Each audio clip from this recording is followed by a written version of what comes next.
संत ज्ञानेश्वर महाराजांच्या पालखीच्या बैलाची किंमत किती असते, त्यांची निवड कशी केली जाते, ही मानाची बैल नक्की कोण पुरवतं आणि सर्वात मुख्य प्रश्न तर तब्बल 1 महिनाभर लाखो लोकांच्या गर्दीत ही बैल न थकता कशी काय चालू शकतात, या सगळ्या प्रश्नाची उत्तरं देणारा हा अतिशय महत्त्वाचा व्हिडिओ आहे. संत ज्ञानेश्वर माऊलींच्या पालखी सोहळा आत्ता सुरू झाला. शेकडो वर्षांची ही देहदंडन परंपरा आजही तितक्याच भक्तिभावाने कायम सुरू आहे. आषाढी वारीच्या या अथांग आणि भव्य सोहळ्यामध्ये प्रत्येक सेवेला एक मोठा मान असतो. चोपदारांची सेवा असो, अबदारगिरी सांभाळणे असोत की दिंडी प्रमुख, हा सगळ्यात अत्यंत महत्त्वाचा मानाचा आणि पवित्र मान असतो तो म्हणजे माऊलीच्या रथाची बैलजोडी पुरवण्याचा. आळंदीतून निघणारा संत ज्ञानेश्वर माऊलीचा रथ ओढणाऱ्या या पवित्र बैलाचे दर्शन घेण्यासाठी लाखो वारकरी नेहमीच आतुर असतात. पण तुम्हाला माहीत आहे का या मागचं संपूर्ण सत्य काय आहे? कारण की या बैलाची निवड कशी होते, त्यांची देखभाल कशी केली जाते, सगळ्यात महत्त्वाचा मुख्य मुद्दा म्हणजे ही बैल नक्की कोण पुरवतं आणि अतिशय कुतूहलाची गोष्ट म्हणजे या बैलांची किंमत नेमकी किती असते. आत्तापर्यंत गेल्या काही वर्षाचं या जुन्या माहितीनुसार अनेकांचा असा समज होता की एका विशिष्ट कुटुंबालाच माऊलींच्या रथाचा हा पवित्र मान दिला जातो. पण यावर्षीचा ड्रामा खूपच विचित्र पद्धतीने घडलेला आहे.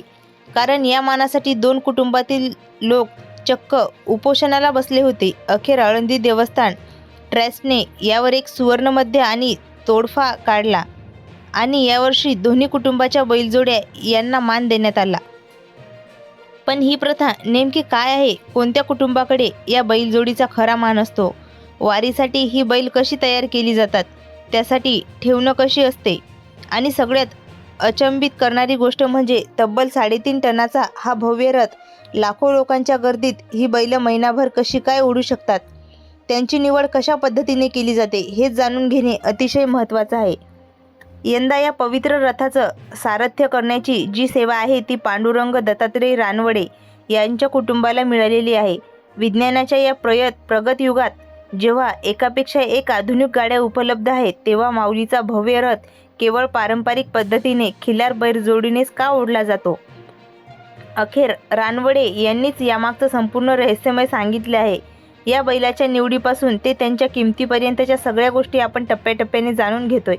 पहा, माऊलीचा हा प्रवास तब्बल 1 महिन्याचा असतो. मग अशावेळी या कुटुंबाला हा मानाचा अधिकार कसा मिळतो? काय आहे या बैलाचं खरं सत्य? चला जाणून घेऊयात. इथे एक महत्त्वाचा मुद्दा लक्षात घ्या की पालखी सोहळ्यातील रथाची बैलजोडी पुरवण्याचा हा मान कोणत्याही एका कुटुंबाची मक्तेदारी किंवा मालकी नाही. आळंदीतील एकूण 6 स्थानिक कुटुंबांना हा पवित्र मान रोटेशन पद्धतीनुसार म्हणजेच आलटून पलटून मिळतो. एका वर्षी एका कुटुंबाला तर दुसऱ्या वर्षी दुसऱ्या कुटुंबाला, अशा पद्धतीने दरवर्षी हा मान विभागातून दिला जातो. यामध्ये प्रामुख्याने रानवडे परिवार, कुऱ्हाडे परिवार, गुंडरे परिवार, वाहिले परिवार आणि वरखडे परिवार अशा या प्रमुख कुटुंबाचा समावेश आहे. साधारणपणे दर 5 वर्षांनी हे रोटेशन फिरतं, म्हणजेच एका कुटुंबाला सलग 5 वर्ष माऊलीची सेवा करण्याची सुवर्ण संधी मिळते. वर्ष 1982 सालापासून म्हणजेच गेल्या तब्बल 42 वर्षापासून ही रोटेशन पद्धत अविरतपणे आणि अखंडपणे सुरू आहे आणि यंदा म्हणजेच 2026 मध्ये हा बहुमान रानवडे परिवाराला मिळाला आहे. वास्तविक पाहता हा मान काही वर्ष आधीच येणार होता, परंतु कोरोना महामारीमुळे वारीच्या सोहळ्यात 2 वर्ष खंड पडला आणि त्यामुळे हे रोटेशन लेट झालं. परिणामी 2019 नंतर थेट 7 वर्षांनी रानवडे परिवाराला माऊलींची ही पवित्र सेवा करण्याची सुवर्ण संधी मिळाली आहे. पण ही प्रथा कशी सुरू झाली माहीत आहे का? एका वेळी जेव्हा आळंदी देवस्थानाला रथासाठी बैलाची अत्यंत गरज होती, तेव्हा याच स्थानिक कुटुंबायांनी स्वतःहून पुढे येत पुढाकार घेतला आणि ही सेवा सुरू केली. म्हणूनच देवस्थानाची बैलजोड्याची निवड समिती दरवर्षी याच 5-6 कुटुंबातील शेतकऱ्यांची पात्रता, त्यांच्या दावणीला असलेल्या खिलार बैल आणि वारीचा संपूर्ण सोहळा यशस्वीपणे पार पाडण्यासाठी त्यांची क्षमता तपासूनच हा मानाचा बैल डिक्लेअर केला जातो. आता हा तर झाला नियम, पण आता येऊयात सगळ्यात महत्त्वाच्या मुद्द्याकडे. साधारणपणे 3 ते 3.5 टनाचा हा महाकाय रथ ओढण्यासाठी या बैलांना सलग चालावं लागतं. मग या बैलाची निवड कशी केली जाते? ही बैल कुठून आणली जातात? त्यांची किंमत किती रुपये असते? आणि सर्वात मुख्य म्हणजे त्यांची ठेवण कशी केली जाते?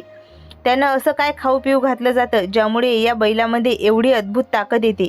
चला तर मग यामागचं खरं सत्य जाणून घेऊयात. अनेकांचा असा गैरसमज आहे की ही पालखी सोहळा फक्त 21 दिवसाचा असतो.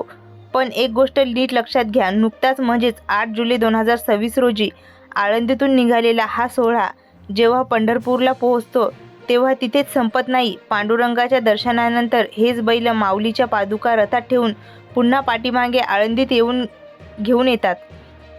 म्हणजे हा प्रवास 21 दिवसाचा नसून तब्बल 30 दिवसाचा म्हणजेच पूर्ण एका महिन्याचा असतो. 8 जुलैपासून सुरू झालेला हा प्रवास 8 ऑगस्टला पुन्हा आळंदीत परतेपर्यंत अविरत सुरू असतो.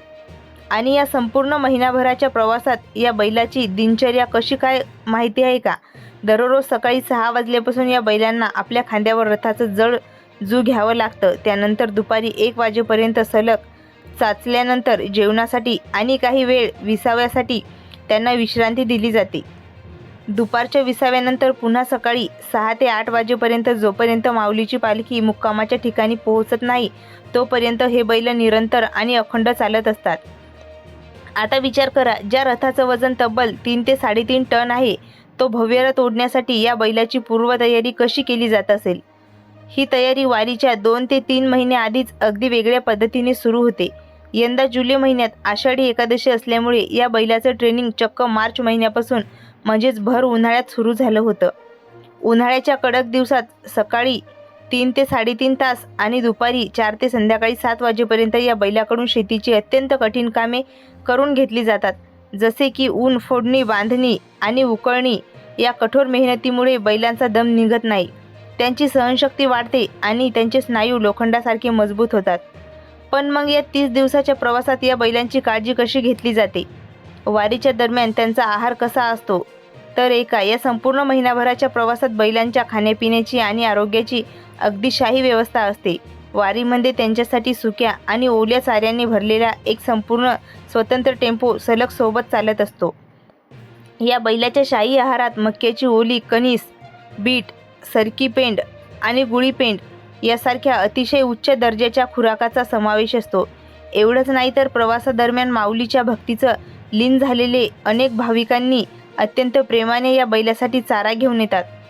पण सगळ्यात महत्त्वाची आणि अभिमानास्पद गोष्ट म्हणजे महाराष्ट्र शासनाच्या पशुवैद्यकीय अधिकाऱ्यांनी एक विशेष टीम आळंदीपासून ते पंढरपूरपर्यंत सातत्याने या बैलाच्या सोबत असते. ही एक मानाची बैलजोडी मुक्कामाच्या ठिकाणी पोहोचवीपर्यंत डॉक्टरची टीम तिथे आधीच हजर असते. बैलांना काही त्रास असो वा नसो दररोज दुपारी रात्री त्यांच्या आरोग्याची नियमित आणि कटकोर तपासणी केली जाते. एका आणि विशिष्ट रजिस्टरमध्ये त्यांची नोंद ठेवली जाते.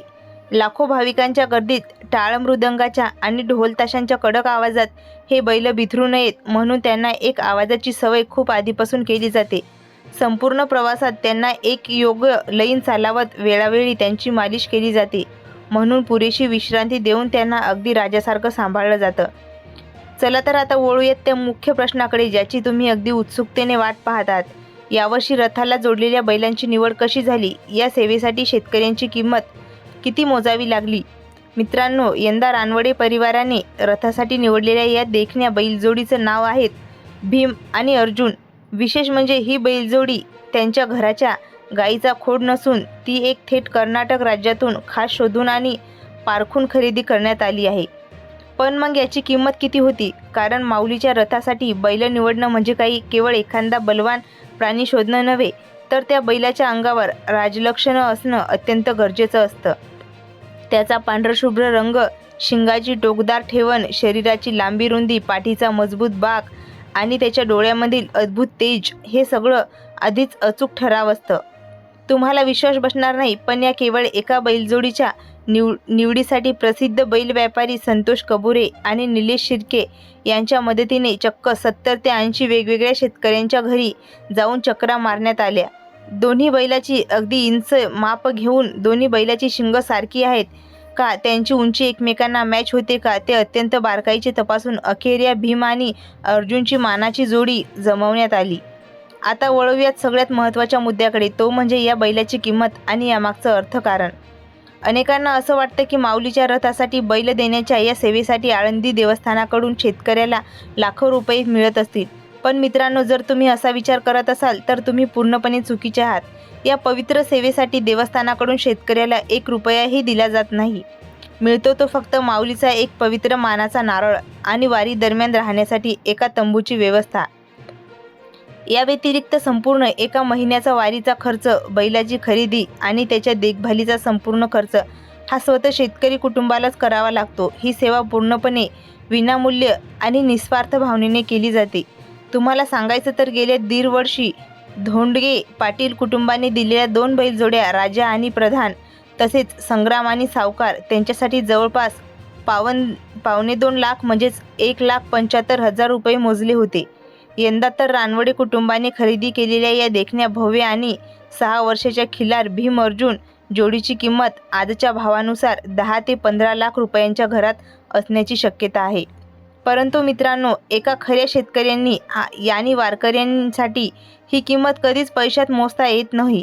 जेव्हा लाखो भाविक या बैलाच्या पाया पडतात, त्यांच्या पायाखालची धूळ आणि मस्तकी लावलेला आणि त्याच्यासोबत साक्षात माऊलीचं रूप पाहतात, तेव्हा तो क्षण कोणत्याही पैशापेक्षा कितीतरी पटीने अमूल्य ठरतो.